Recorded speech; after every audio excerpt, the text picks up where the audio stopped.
आउज़ुबिल्लाहिमिनश्शैतानिर्रजीम बिस्मिल्लाहिर्रहमानिर्रहीम। अस्सलाम वालेकुम dear students of third year botany class. उम्मीद है आप सब लोग खैरियत से होंगे। आज का जो हमारा टॉपिक है वो पेपर ए का लास्ट टॉपिक है। फाइनली आज हमारी पेपर ए बुक ख़त्म हो जाएगी। तो लास्ट टॉपिक है पेपर ए का भी, और जिम्नोस्पर्म का भी लास्ट मेंबर है, जिनेटोफाइटा का मेंबर है जो आज हमने डिस्कस करना है, डैट इज़ एफिड्रा। एफिड्रा को जॉइंट फिर भी कहा जाता है। जॉइंट फिर जो है बेसिकली यहाँ पर इसका स्टेम अगर आप देखें तो वो जॉइंटेड है, इसीलिए बेसिकली हम इसको जॉइंट फिर भी कहते हैं। फिर ट्री है ये।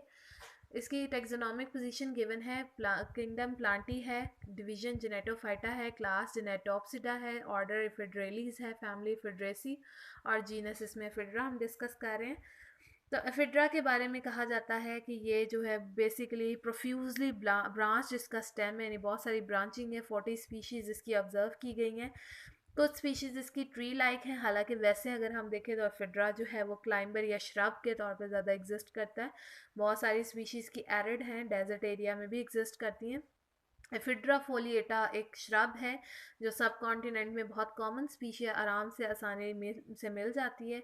ये फॉरेस्ट के अंदर बहुत ज़्यादा जो है वो एग्जिस्ट करती है, स्पेशली लाहौर के इर्द गिर्द का जो एरिया है वहाँ पर। एफिड्रा जराडियाना जो है वो हिमालयंस एरिया जो है, यानी कि पहाड़ी इलाके जो है, पहाड़ी सिलसिला हिमालय जो है वहाँ पर तकरीबन ऑल्टीट्यूड ऊंचाई पर एग्जिस्ट करता है। एट कितनी ऊंचाई पर है? ऑल्टीट्यूड उसका है 3050 मीटर्स। एफिड्रा इंटरमीडिया जो है इसी तरीके से वो कश्मीर में बहुत ज़्यादा मिल जाता है आसानी से। वेजिटेटिव मॉर्फोलॉजी की बात करें तो एफिड्रा का जो यंग स्टेम है वो ग्रीन है, रिब्ड है, और इसी तरह से ये बहुत सारे फंक्शंस परफॉर्म करता है। और उनमें फंक्शन में most important function photosynthetic function है इसका। तो ओल्डर स्टेम जो है वो हार्ड बॉडी और ब्रांच है।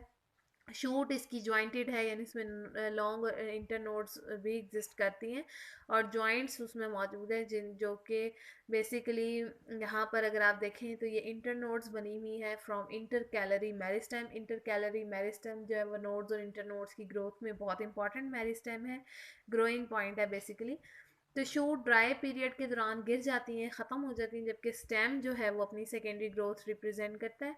लीव्स इसके अंदर रिड्यूस्ड हैं, छोटे होते हैं, स्केल लाइक होते हैं। हर लीफ जो है वो बेसिकली उसमें एक मिडरिब रीजन होगा, जबकि थिन विंग्स भी साथ मौजूद होंगे। तो इसके लीफ अरेंज हुए हुए हैं वर्ल्स के अंदर भी, और sometime opposite D cassette manners में भी अरेंज हुए होते हैं। ऑपोजिट लीफ मैंने आपको बताया था, एक नोड से दो ऑपोजिट डायरेक्शंस के अंदर लीव्स अराइज हो रहे हो। तो एफिड्रा के लीव्स जो हैं वो नीचे से ज्वाइन हो जाते हैं, और ज्वाइन होने के बाद वो एक शीट बनाते हैं जिसे हम बेसल शीट कहते हैं, बिल्कुल उसी तरह जैसे इक्वेसिटम में मौजूद था। प्लांट अपने आप को सबस्ट्रेटम के साथ अटैच करते हैं, क्योंकि स्टेम से ही रूट्स निकलती हैं तो वो एडवेंटिशियस रूट्स कहलाती हैं। जबकि वो रूट जो रेडिकल से, प्राइमरी मेन रूट जो होती है जो रेडिकल से राइज होती है, उसे हम टैप रूट कहते हैं। एफिड्रा डायोशियस है, यानी और कुछ स्पीशीज़ की मोनोइशियस भी होती हैं, यानी कि एक ही प्लांट पर दोनों मेल और फीमेल सेक्स ऑर्गन्स भी हो सकते हैं, और दो डिफरेंट प्लांट्स हो सकते हैं इसमें मेल और फीमेल सेक्स ऑर्गन्स मौजूद हों। तो ये एफिड्रा की ए वाली जो है वो प्लांट की डायग्राम दी हुई है आपको, ये आपने प्रैक्टिकल कॉपी में भी ड्रॉ करनी है। इसमें अगर आप देखें तो यहाँ पर मेन स्टेम है, ठीक है। स्टेम से आगे ब्रांचेस निकल रही हैं जिनके ऊपर ये जॉइंटेड स्टेम है, इक्विसिटम की तरह। जॉइंट्स बीच में मौजूद हैं, यहाँ ये नोड्स हैं, और ये बीच में जो आपको दो नोड्स के दरमियान वाला डिस्टेंस नज़र आ रहा है ये लॉन्ग इंटर नोड्स हैं। इसके ऊपर आपको नज़र आ रहे होंगे बिल्कुल बारीक से स्केल लीव्स मौजूद हैं, ठीक है। ये बिल्कुल इक्विसिटम की तरह जॉइंटेड स्टेम है, इसीलिए इसको जॉइंट फिर भी कहते हैं। इंटरनल एनाटमी की बात करें तो सबसे पहले हम रूट की एनाटमी देखते हैं। रूट की डायग्राम देख लें, बिल्कुल उसी तरह का इसका स्ट्रक्चर डिस्क्राइब किया हुआ है। सबसे बाहर एपीब्लेमा है जो रूट के सबसे बाहर वाली लेयर में मौजूद है। यहाँ पर उन्होंने एपिडर्मिस लिखा है, इट इज़ एपीब्लेमा। यहाँ से बाहर की तरफ आपको अपेंडिजेस नजर आ रहे हैं, एपिडर्मिस से जो राइज हो रहे हैं इन्हें रूट हेयर्स कहते हैं। इनका काम वाटर को एब्जॉर्ब करना है। फिर नीचे कॉटेक्स है, कॉटेक्स का बाहर वाला रीजन आउटर कॉटेक्स का रीजन है। आउटर कॉटेक्स जो है वो थिक वॉल्ड सेल से बनी है, जबकि इनर कॉटेक्स भी एक मौजूद है, जैसे ये उन्होंने रिप्रेजेंट किया इनर कॉटेक्स। और ये जो इनर कॉटेक्स है ये थिन वॉल्ड सेल्स हैं। इनर मोस्ट लेयर जो है कॉटेक्स की, फिर वो आ जाती है एंडोडर्मिस। ये देखें एंडोडर्मिस स्टार्ट हो गया है, एंडोडर्मिस के नीचे जो है वो आपको पेरिसाइकिल नजर आएगी जो थिन वॉल्ड सेल्स हैं। थिन वॉल्ड सेल्स ये स्टील स्टार्ट हो गए, इसमें वेस्कुलर टिश्यूज मौजूद हैं। जो सेंटर में बिल्कुल आपको नज़र आ रहा है वो पिथ है, जो कि पैरेन्काइमेटस सेल से बनी हुई है। इसके अलावा आपको यहाँ पर कुछ खास किस्म की कैनाल्स भी नज़र आ रही हैं। उन कैनाल्स को हम म्यूसिलेजिनस कैनाल्स कहते हैं, जो यहाँ कॉर्टेक्स के अंदर ही मौजूद होंगी। वो उनका काम म्यूसिलेजिनस मटेरियल को अपने अंदर स्टोर करना है। स्टेम की फिर बात करते हैं। स्टेम उसी तरीके से वेवियन आउटलाइन है, और उसमें बहुत सारे रिजेस और फरोज मौजूद हैं। सबसे बाहर वाली लेयर एपिडर्मिस है, अगेन जिस जो सिंगल लेयर है पैरेन्काइमेटस सेल से मिलकर बनी है। वो parenchymatous sales rectangular in shape हैं। आउटर वॉल जो है वो एपिडर्मिस की है, और उसके बाहर एक कवरिंग है जो क्यूटिकल की है, जबकि उसके अंदर बहुत सारे स्टोमेटा अंदर की तरफ डिप्रेशंस में मौजूद होते हैं, यानी कि संकन स्टोमेटा है। फिर हाइपोडर्मिस की बात करें तो स्क्लेरेन्काइमेटस सेल्स जो हैं वो मिलकर हाइपोडर्मिस बना रहे हैं बिलो एपिडर्मिस, और इसके अलावा इनका काम जो है वो सपोर्ट प्रोवाइड करना है, यानी मैकेनिकल सपोर्ट देते हैं।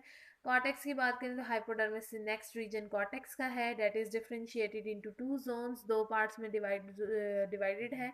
एक जोन जो है उसमें elongated loosely arrange palisade mesophyll cell से बना है, जिनका काम फोटोसिंथेसिस करना है, क्योंकि उनके पास क्लोरोप्लास्ट है। उसके बाद नीचे आपको oval shape thin walled cells नजर आते हैं, जो कि क्या के हैं रिजेंबल करते हैं मीजोफिल ऑफ लीव से। ठीक है, ये जो है वो इनमें भी क्लोरोप्लास्ट होता है, यानी आप कह सकते हैं कि इसकी जो कॉर्टेक्स है वो फोटोसिंथेटिक एबिलिटी रखती है। इसका इंटरनल स्ट्रक्चर बिल्कुल लीफ की तरह का स्ट्रक्चर है। आपने किसी के स्टेम में नहीं पढ़ा कि ये मौजूद है मीजोफिल सेल, सिर्फ यहाँ एफिड्रा के स्टेम के अंदर ये एबिलिटी मौजूद है। एंडोडर्मिस देखें तो इनर मोस्ट लेयर जो है एंडोडर्मिस है वो कॉर्टेक्स के नीचे मौजूद होती है, और यंग स्टेम्स के अंदर जो है it is well developed. Vascular tissues की बात करें तो एंडोडर्मिस इनक्लोज करता है वेस्कुलर टिश्यूज़ को, जिसमें vascular tissue conjoint collateral open है। आपको पता है वो उसमें क्या होता है कि कॉन्जॉइंट कोलेटरल का मतलब है कि एक ही डायमीटर पर जाइलम फ्लोएम है, जाइलम अंदर और फ्लोएम बाहर है, बंडल की फॉर्म में है, तो इसे कोलेटरल कहते हैं। वेस्कुलर कैम्बियम यहाँ पर मौजूद है, जो सेकेंडरी ग्रोथ में इन्वॉल्व होगा, और सिंगल लेयर है वो भी। इसी तरीके से वेस्कुलर बंडल्स जो हैं वो डाइकॉट एंजियोस्पर्मिक स्टेम के अंदर रिंग की फॉर्म में अरेंज होते हैं। तो ये स्पेसेस जो हैं वो बेसिकली मौजूद हैं बिटवीन वेस्कुलर बंडल्स, जो कि ऑक्यूपाई करती हैं पैरेन्काइमा सेल्स को बिटवीन द मेडुलर, जो कि आगे फर्दर रेज बनाती हैं, जिन्हें मेडुलरी रेज कहते हैं। मेडुलरी रेज भी हर एक के स्टेम में मौजूद है। जाइलम और फ्लोएम की बात करें तो यहाँ पर जाइलम में वही सेल्स एंड ट्रेकीड्स वेसल्स और जाइलम पैरेन्काइमा। वेसल्स अब बनना शुरू हो चुकी हुई हैं। वेसल्स के अंदर जो है वो ट्रेकीड्स पिटेड हैं, मतलब वहाँ पर वेसल्स जो हैं वो आगे फर्दर पिटेड ट्रेकीड्स से ओरिजिनेट हुई हुई हैं, यानी उनमें भी पिट्स मौजूद हैं, जो ट्रांसफ़र ऑफ मटेरियल के लिए इंपॉर्टेंट है। ट्रेकीड्स की बात करें तो ट्रेकीड्स स्पायरल एनुलर थिकनिंग है, जिनमें बॉर्डर्ड पिट्स होती हैं।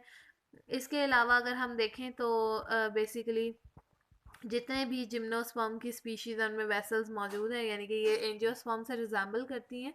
एफिड्रा में सिर्फ आपने देखा कि जितनी भी जिम्नोस्पर्म्स की स्पीशीज़ हैं उनमें सिर्फ एफिड्रा है जिसमें ये वेसल्स मौजूद हैं, बाकी किसी में भी नहीं थी।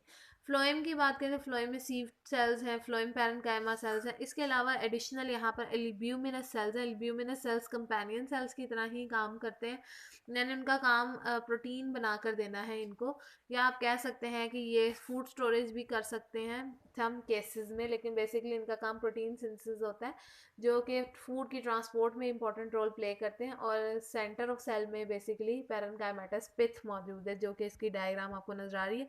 ये भी आपने प्रैक्टिकल कॉपी में इसके स्टेम की इंटरनल स्ट्रक्चर की डायग्राम ड्रॉ करनी है, इंपॉर्टेंट भी है डिफ्रेंसिएशन के लिए आपको, सॉरी आइडेंटिफिकेशन के लिए आपको आ सकती है। ठीक है, ट्रेकिड्स की अगर मैं आपको बात करूँ तो ट्रेकीड्स जो है इस तरह फाइबर ट्रेकीड्स इस तरह के होते हैं, टैपरिंग एंड्स वाले, और इनके अंदर इस तरह के होल्स होते हैं। ये होल्स किसको रिप्रेजेंट करें, ये है पिट।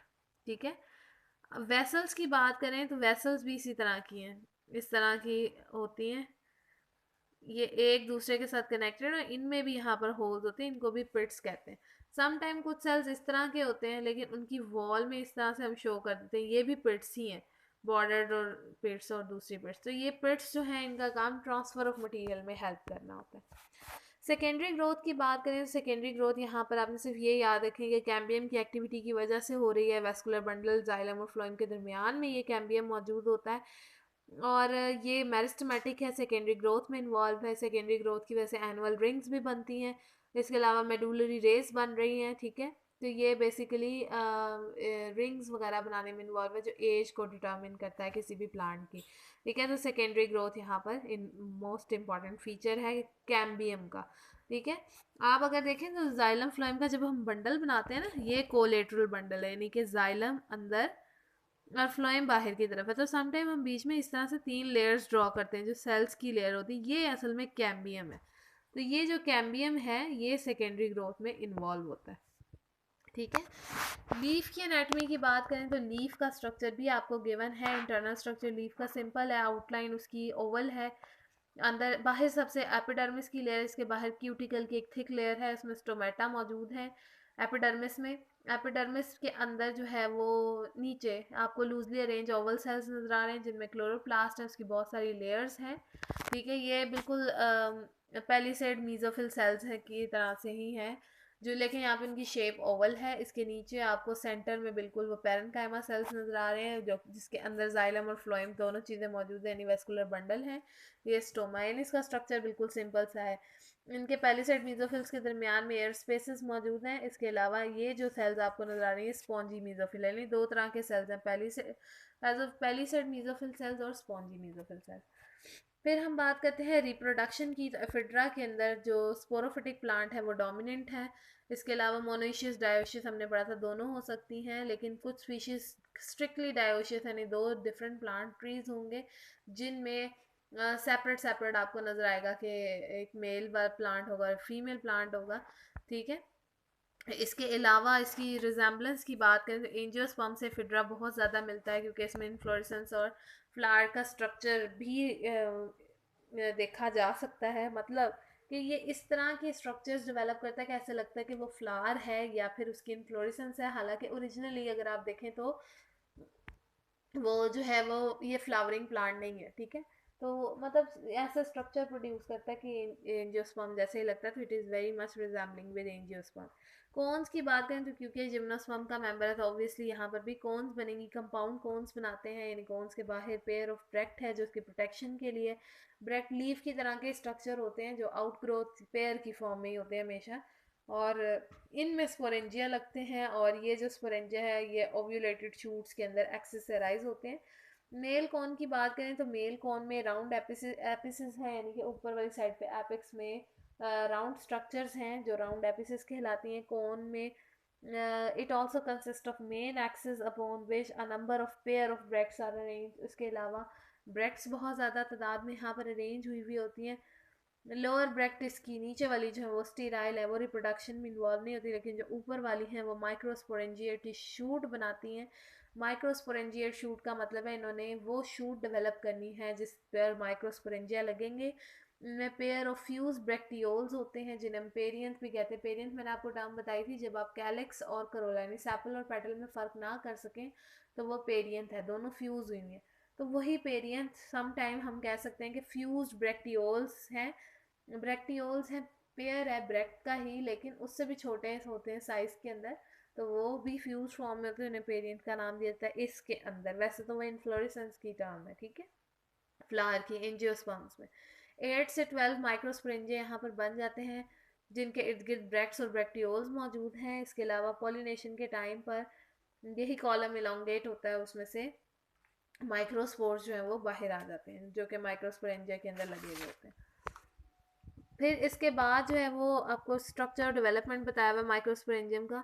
इसमें आपने बस याद रखना है माइक्रोस्पोरेंजियम 2 लेयर्ड वॉल है, आउटर वॉल है, इसमें एपिडर्मिस और इनर वॉल है इसी तरह से, जो कि प्रोमिनेंट न्यूट्रिटिव लेयर है, इसे टैपिटम कहते हैं, जिसके अंदर स्पोरोजीनस सेल्स मौजूद होंगे, स्पोरोजीनस टिश्यूज होंगे जिन्होंने स्पोर्स प्रोड्यूस करने हैं। तो यहाँ पर जब भी स्पोरेंजियम डिहिस होगा, डिहिस का मतलब कि जब वो अंदर से स्पोर्स को डिस्पर्स करने लगेगा तो यहाँ पर स्प्लिटिंग होगी अपर वाली साइड से, ऊपर साइड से एप्लिकल स्लिट का नाम देते हैं, उनमें से स्पोरेंजियम की जो वॉल है वो फट जाएगी और उससे जो है वो सारे स्पोर्स जो है वो बाहर की तरफ डिहिस आउट हो जाएंगे, निकल आएंगे।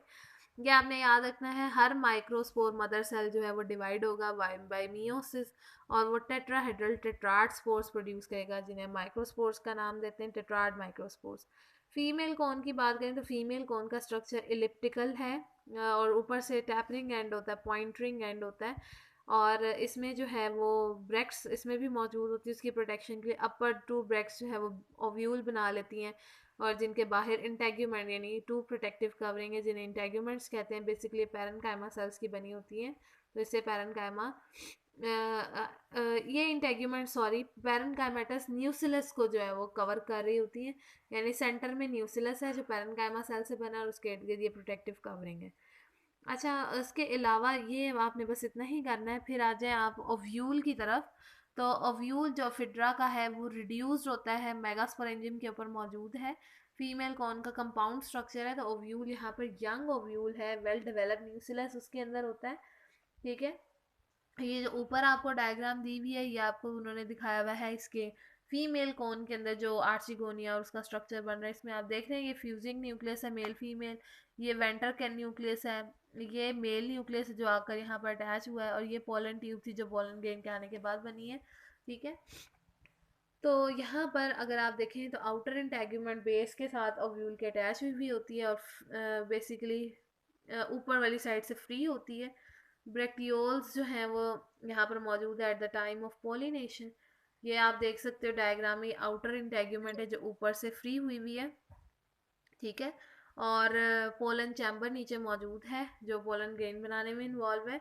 न्यूसिलस में हाइपोडर्मल आर्चिगोस्पोरियल सेल्स होते हैं, ठीक है, जिन्होंने आर्चिगोनिया बनाना है और वो आफ्टर डिवीजन बन रहे होते हैं। तो यूजुअली लोएस्ट उसी तरह से मियोसिस के बाद 4 मेगास्पोर बनते हैं, लेकिन जो 4 में से ऊपर वाले 3 है वो ख़त्म हो जाते हैं, सिर्फ लास्ट वाला सर्वाइव करता है, इनलार्ज होता है और फीमेल गेमीटोफाइट बनाता है।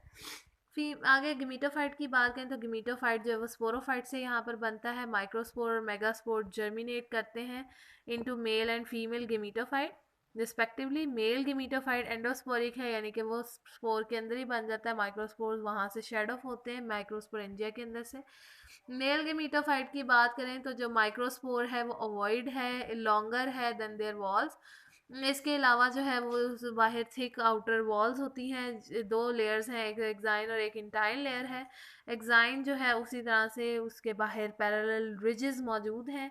ठीक है, उसके बाद आपने याद रखना है कि तो ये जो मेल गेमीटोफाइट आगे डेवलपमेंटल प्रोसेस दिया हुआ है ये आप ना करें, बस याद रखें कि ये मेल गेमीटोफाइट आगे पोलन ग्रेन कहलाता है। आफ्टर मेनी डिवीजन्स ये पोलन ग्रेन प्रोड्यूस करता है जो कि माइक्रोस्पोरेंजिया से शेड ऑफ हो जाता है, और आफ्टर पोलिनेशन ये पोलन चैम्बर यानी जो आर्चिगोनिया के अंदर पोलन चैम्बर मौजूद था फीमेल गेमीटोफाइट में, फीमेल के स्ट्रक्चर में, तो ये उसके साथ जाकर अटैच हो जाता है ताकि वहाँ पर एग के साथ फर्टिलाइज करे।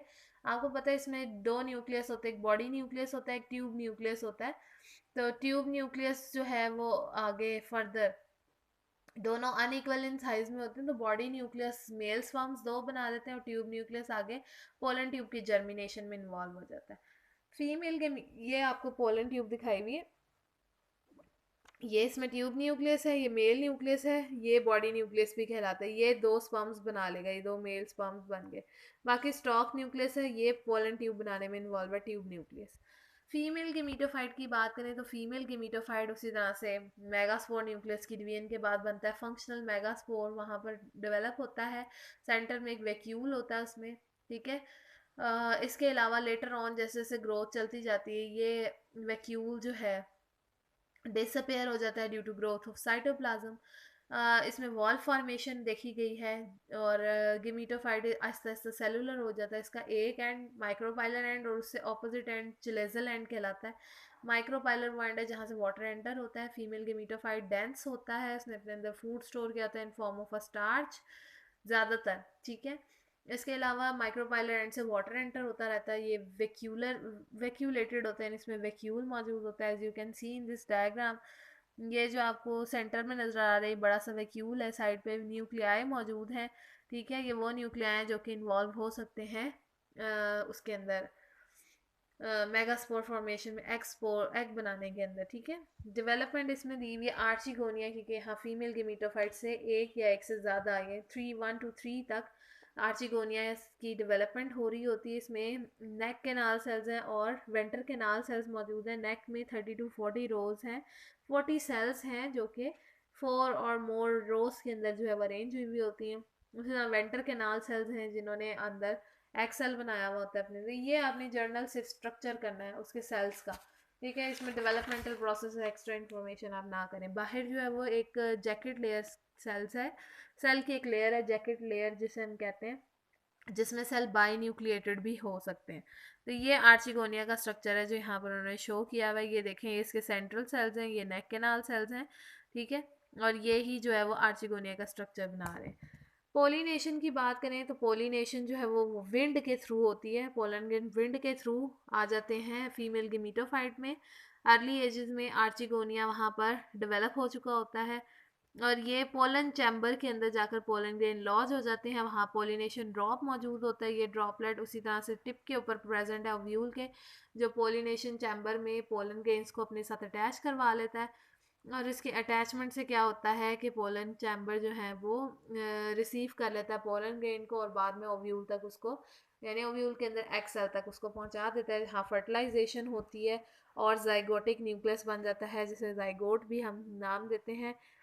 अब यहाँ पर भी डबल फर्टिलाइजेशन का इफेक्ट देखा जा सकता है, जैसे कि एंजियोस्पर्म में आपने पढ़ा था एफिड्रा जिम्नोस्पर्म का मेंबर है लेकिन एंजियोस्पर्म से बहुत मिलता है, इसलिए यहाँ डबल फर्टिलाइजेशन भी ऑब्जर्व की जाती है।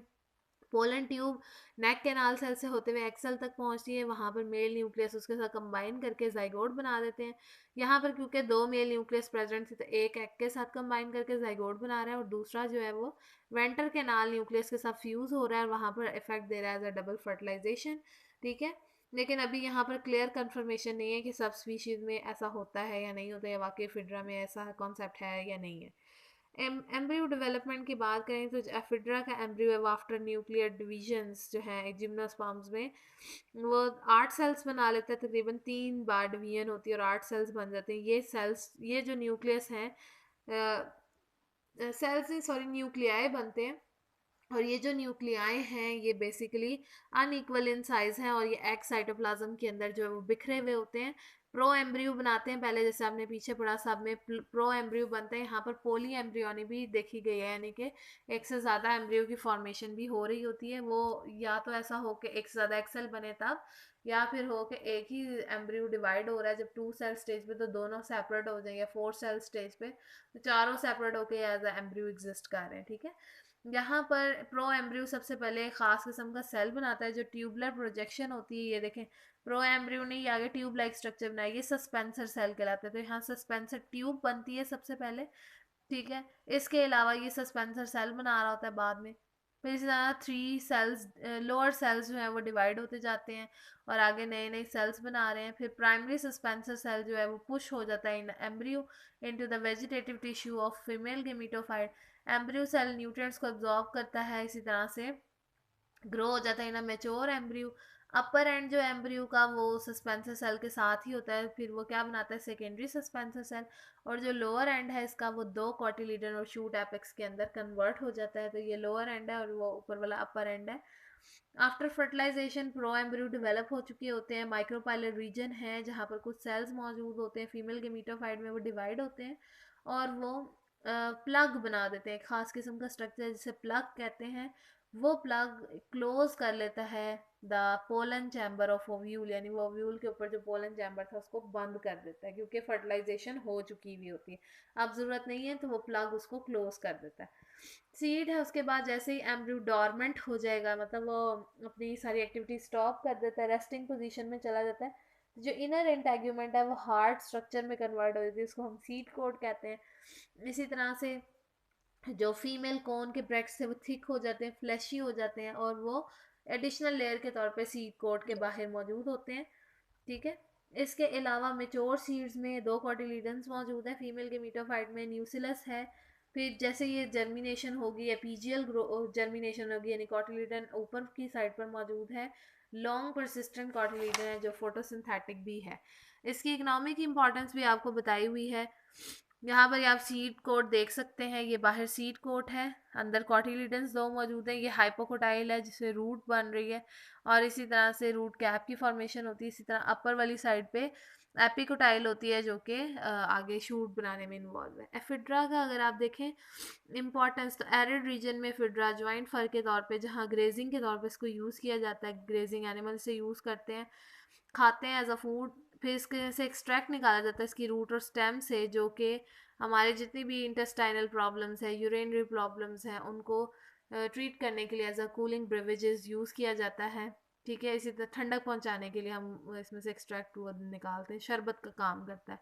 सीड्स जो हैं वो बिटर ब्रेड बनाने के लिए भी इस्तेमाल होते हैं इसके। इसी तरह चाइनीज़ स्पीशी है इसकी जो कि एफिड्रीन बनाती है। सबसे इंपॉर्टेंट बात यह है कि एफिड्रीन बनाती है, और वो ड्रग है जो कि एंथी एंटी हिस्टामीन के तौर पे इस्तेमाल की जाती है। हिस्टामीन एक अमाइनो एसिड है, उसके ख़िलाफ़ ये इस्तेमाल की जाती है ड्रग एफिड्रीन। ये बहुत ज़्यादा ट्रीटमेंट के लिए इम्पॉर्टेंट है।